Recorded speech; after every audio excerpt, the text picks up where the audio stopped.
लेकिन सरकार हमारे इसके बारे में कुछ नहीं कर रही।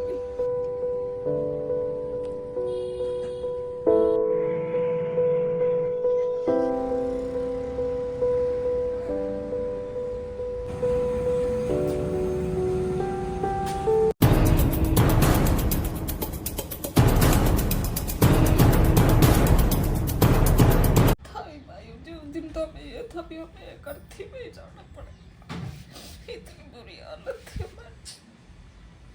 होश रानी अपने ससुराल जा रही थी, रास्ते में सांडों ने मेरे को घर से निकलते ही बस वो लड़ाई कर रहे थे, उन्होंने मुझे मार दिया और इतना मारा कि मैं अभी इस टाइम चल भी नहीं पा रही। और मेरे माथे पे भी टांके, गोड्डे, कमर मेरी सब, और मेरे कपड़ों का तो चकनाचूर कर दिया था कि जो जेंट्स थे वहाँ खड़े हुए उनको भी शर्म आ रही थी। बस ले गए फिर भी मुझे उठा के वो भाई, पर इनका आप कोई प्रबंध नहीं कर रहे। तो पहले भी सांडों के कारण कुछ इस प्रकार की होती होंगी वारदात? हाँ जी, बहुत। एक लेडी के तो हमने सुना, एक लेडी को तो बिल्कुल ही मार दिया था। और मुझे भी उस दिन मेरे भी दिमाग में यही बात आ गई थी कि भी आज हम दोनों नहीं बचेंगे, भी हमें ये मार देंगे बिल्कुल ही। बस ये तो हमारे को मालिक ने ही बचा लिया, नहीं तो हमारी उस दिन हालत नहीं थी कि जो हम बच जाते। मैं तो मालिक का बहुत बहुत धन्यवाद करती हूँ, पर लेकिन सरकार हमारे इसके बारे में कुछ नहीं कर रही। मैं तो चाहती हूँ कि सरकार इनको कहीं इनका प्रबंध करे, नहीं तो ये औरों को भी मारेंगे। एक दो वारदात और भी सुनी है मैंने, भी और भी उनको भी मारा इन्होंने।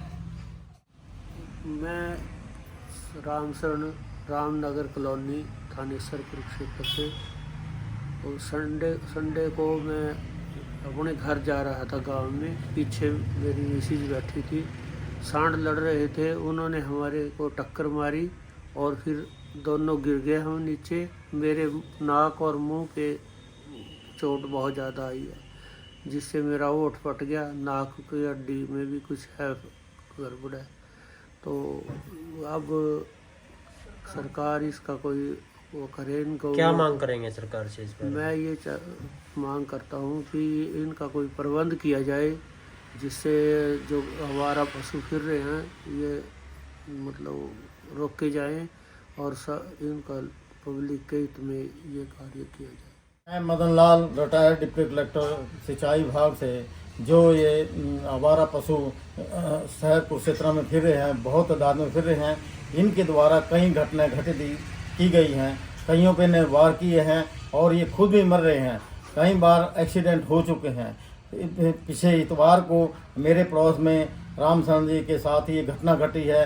वो उनकी पत्नी के साथ दोनों इकट्ठे थे। उन्होंने इनका इतना बुरा हाल किया कि लोगों ने इनके मुश्क से छटवाए। हम चाहते हैं कि इनका सरकार समाधान करे, क्योंकि ये आए एक दो दिन के बाद घटना घटती ही रहती है। सरकार से मैं अनुरोध करता हूँ, या तो इनको गौशाला में छोड़ा जाए या सरकारी गौशाला में बनाए जाए, ताकि इनको वहाँ पर इकट्ठा किया जा सके, ताकि पब्लिक बच सके। क्योंकि पब्लिक के साथ आए कुछ दिनों के बाद घटनाएं घटती रहती हैं। तो इस एरिया में पहले भी कोई इस प्रकार पहले भी एक दो बार हुए हैं। दूसरे तीसरे दिन तो लड़ते रहते हैं, बच के लोग निकलते हैं इनके पास से। तो अपना बचाव खुद करते हैं। प्रशासन द्वारा कोई प्रयास किया गया? प्रशासन द्वारा अब तक कोई भी प्रयास नहीं किया गया। तो मैं प्रशासन से अनुरोध करता हूं कि इनका जल्दी से जल्दी समाधान किया जाए।